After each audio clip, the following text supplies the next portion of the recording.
okurejera hari rupote yahirwe yo mu rukiko rwa sinodi cangirwe ngwe cyanga cyashema no barabe bashabire kutunga ubureberezo bwabo ebinte binje bashabirwe gukora bikabarema. There was no evidence to that effect. Out of the 39 parishes, it was claimed that 35 parishes consented to the idea of creation of a diocese. It is important that the people who are in the agree go and mobilize the people who are in the disagree so that another chance can be given to establish the progress.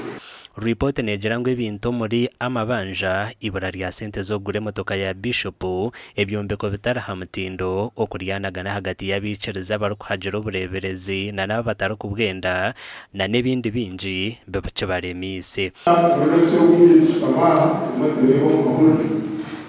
one time I saw Elias as green. Bishop wawa kana jinapichi.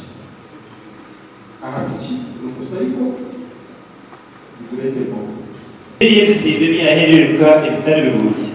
Those can even lower than achieving and we have the capacity. Konga challenge na kijera ahakizimbesia. Shaka na byo byaba ridiculous. Wilfred Zikatobe oryomo haryaba barkwendo bureberezi bwashema atabucira kacikongo kahire yo report gwire. I do not know whether these people do understand financial management. Kujama hato boyinde esenta account ezo kurra bishop emotoka o wota kumanya barjrada obari sente zinevali.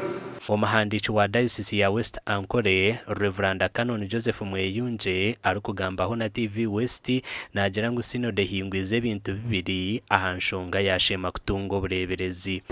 Sinode etwerire kandi yahinguzango shema abakristayi bagende bashitame beteze bije bari irakarumwe nana ebirabe bikozerwe babirete umusinodi.